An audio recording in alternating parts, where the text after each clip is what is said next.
Martial Arts Explorer, exploring practical techniques is derived from classical martial arts of all styles. I'm Scott Combs. Let's take a moment to talk about a concept called aliveness in martial arts training. The idea is that your training partner is supposed to offer realistic resistance as you practice your techniques. So far, so good, unless your partner decides that realistic resistance includes using their foreknowledge of the technique you'll be using. You see, any technique can be defeated if the attacker knows what you're about to do. As a matter of fact, it's pretty easy.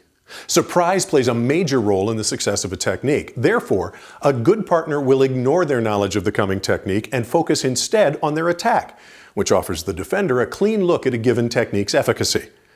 This time, Michael's looking at how one might use a low X block as a throwing technique. Hi everyone, thanks for joining us.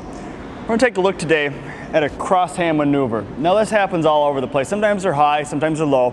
We're going to look at it underneath today. So you're coming in this direction. It might be closed hands, they might be open.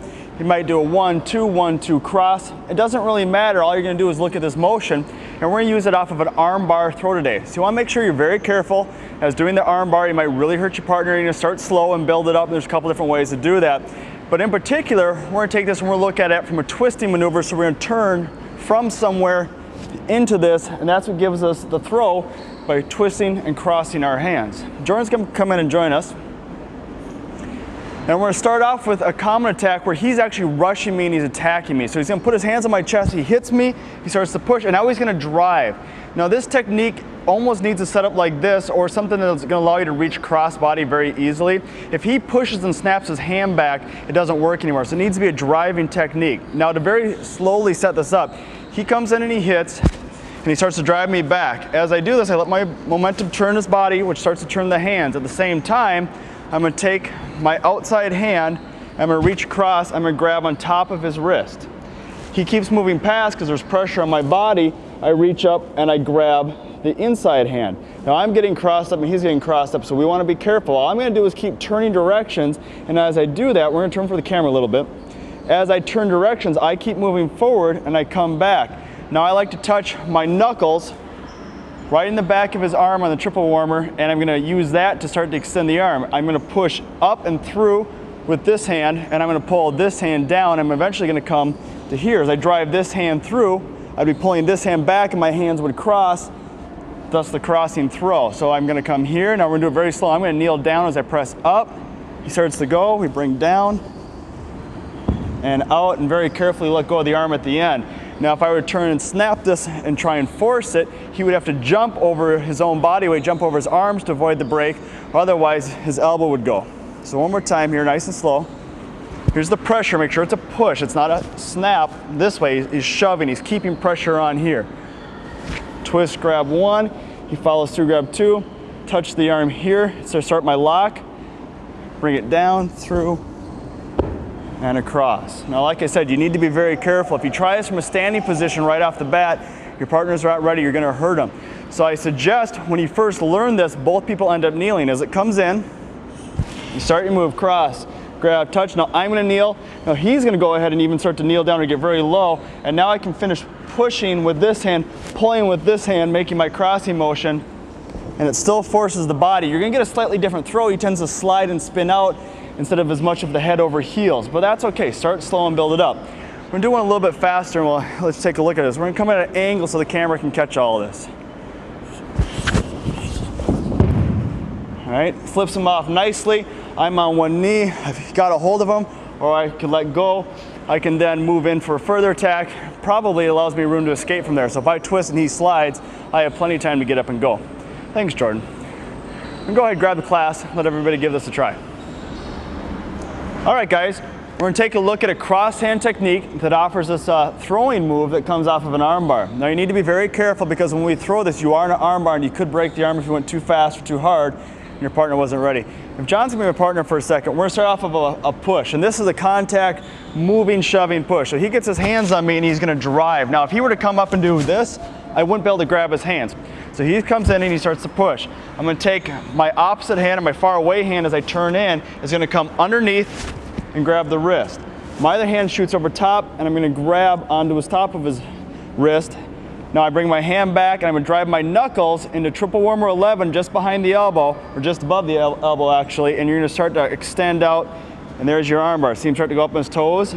Now I can use his own arm to accomplish this too, but say I get a little different reaction. I get a better reaction if I just take my knuckles and I rub on triple warmer 11, the body shoots quick. So I'm doing the same thing, I just do it when I'm holding his hand. So as I come up in here, I rub that and I grab onto here.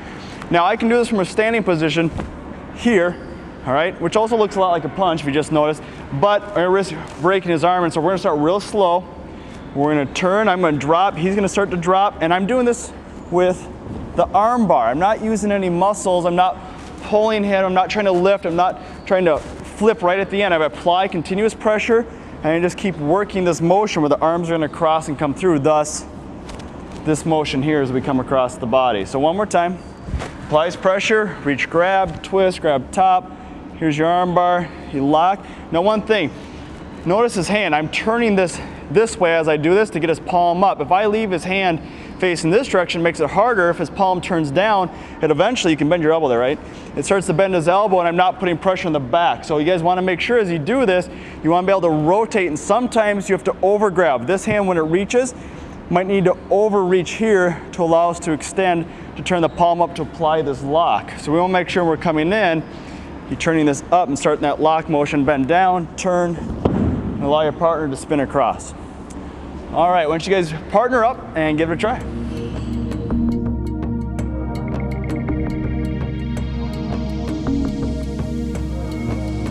All right, Matt, when you're working on that, make sure you get the arm bar first. So go slow enough that as this comes in, go ahead and push on. When I come in here, as we move across, you wanna come in here and we wanna get that, okay? Now to leave that, see how he's already starting to spin?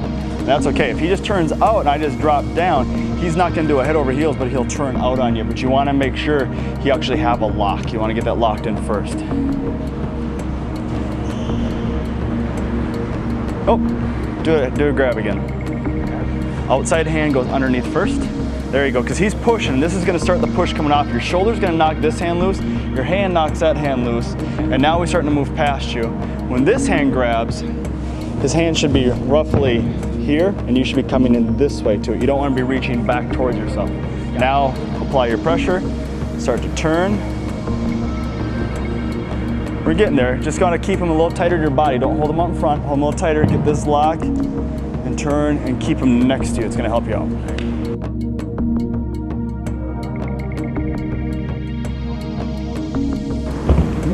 And go ahead and kneel down. When you get this, just touch this elbow, turn, and just drop and turn away from him. So you guys are gonna end up facing the same direction as you go to throw.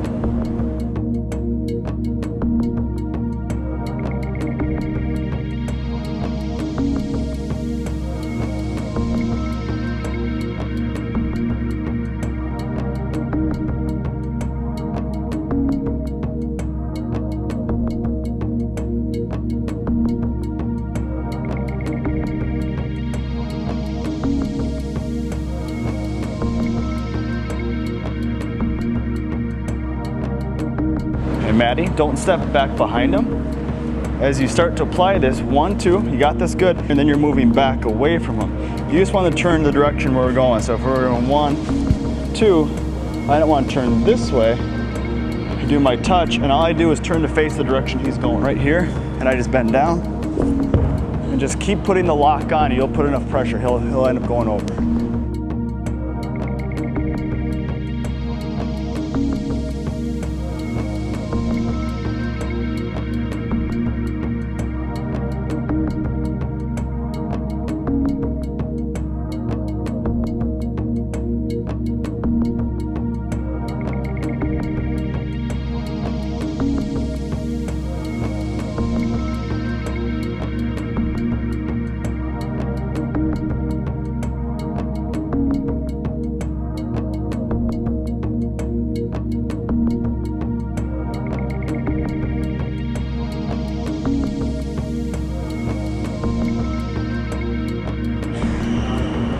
All right, Jordan, can I borrow you?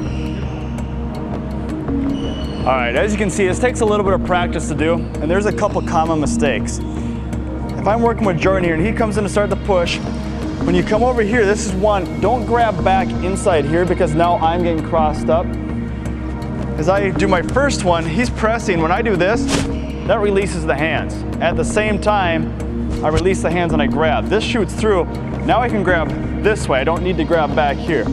That's one thing I was sort of seeing. Now the next one is, a lot of people are just coming up, and as you go fast, you end up getting this, and the hand turns and the elbow bends, and a lot of people are sort of getting here. Well, I can keep going and maybe get them to turn over. You know, we can roll them around, and that'll generally eventually get us there if it doesn't step out on us. But make sure, turn the body, grab, touch, and that way you're always in the right spot. If I try and use his arm, I might get up by his shoulder, I might get down below. If I just touch my knuckles in the back of his elbow, there I get the lock, and now I know I'm in the right spot. The rest of it can be slow and easy, and the palm has to be up, or thumb at least on the upside. Now if I get this much, I can apply that and just roll them down smooth and easy, and that's where we want to start. Thanks. We want to start like that. Get the pressure, turn, drop, and apply, and let them go. As you get more comfortable, you can pick up pace, you can try and go in. That's when you're going to start missing. That just takes more practice. Just keep at it, and it'll come together, and it'll come together for you guys too. Well, thanks for joining us. We're going to head back to Scott. Use caution if you'd like to try this at home. The elbow joint is very easy to injure once it's locked out. Start slowly and build speed as your technique improves. Be sure your partner's safe before you move to the next level. It only takes one moment of inattention to ruin someone's afternoon, and we aren't responsible for any injuries that might occur. We want to know if you've ever used non-combative techniques to avoid a fight. Send email to explorer@martialartsexplorer.tv. For Martial Arts Explorer and Michael Klein up here, I'm Scott Combs.